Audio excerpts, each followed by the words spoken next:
La relation entre les dirigeants du PSG et Achraf Hakimi ne serait plus aussi idyllique. À en croire le quotidien L'Équipe, c'est une sortie médiatique qui n'a pas été très bien accueillie dans les hautes sphères parisiennes. Lors d'une interview accordée récemment à Canal+, le latéral droit marocain s'est publiquement déclaré candidat au Ballon d'Or 2025. Le Ballon d'Or est un rêve auquel je n'avais jamais pensé, mais je pense que je le mérite aussi, assurait l'ancien interiste.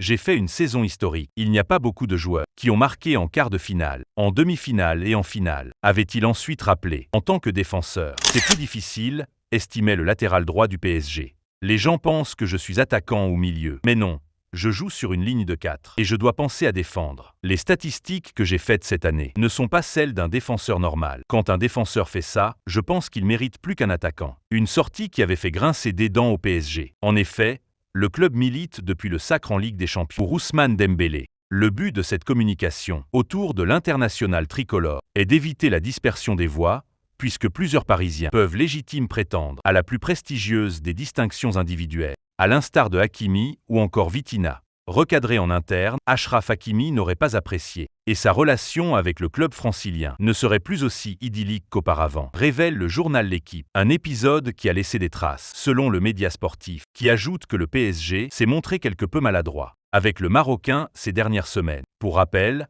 Achraf Hakimi sort d'une saison exceptionnelle. Le natif de Madrid a compilé 11 réalisations et 16 passes décisives, et des buts qui ont compté, puisqu'il a fait trembler les filets en quart de finale, en demi-finale et en finale de la Ligue des Champions. Du jamais vu pour un latéral.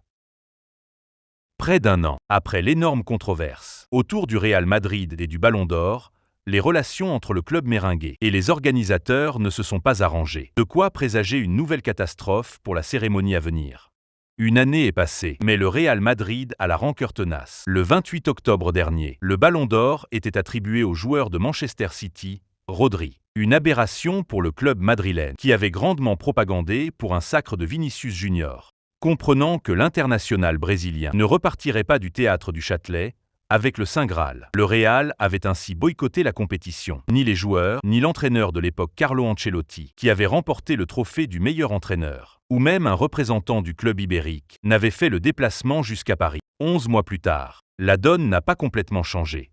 Après une saison sans trophée majeur remporté, le Real Madrid ne devrait pas s'attendre à remporter la moindre récompense le 22 septembre. Kylian Mbappé, Vinicius Junior et Jude Bellingham, seuls nominés côté madrilène, ne partent pas favoris pour remporter le Ballon d'Or cette année. Malgré cela, la présence du Real Madrid est espérée après son désistement de l'année dernière. France Football a tenté de renouer contact avec la Maison-Blanche, mais a priori, ça ne passe toujours pas. Selon le quotidien espagnol Marca, les réunions entre le Real et les organisateurs du Ballon d'Or n'ont pas abouti. Le club merengue ne comprend pas ce qui s'est passé lors de l'édition précédente. De plus, la présence de l'UEFA, affiliée à cette cérémonie depuis l'année passée, et en conflit avec le Real Madrid suite à la création de la Super League, n'est pas non plus un facteur qui favorise un accord. Sauf retournement de situation, aucun joueur ni représentant du club espagnol ne devrait donc faire le déplacement dans la capitale française dans 13 jours. Une manière de montrer que le préjudice de l'année dernière n'a toujours pas été pardonné et que le Real Madrid, connu également pour son nombre important de joueurs qui ont remporté le Ballon d'Or, Di Stefano,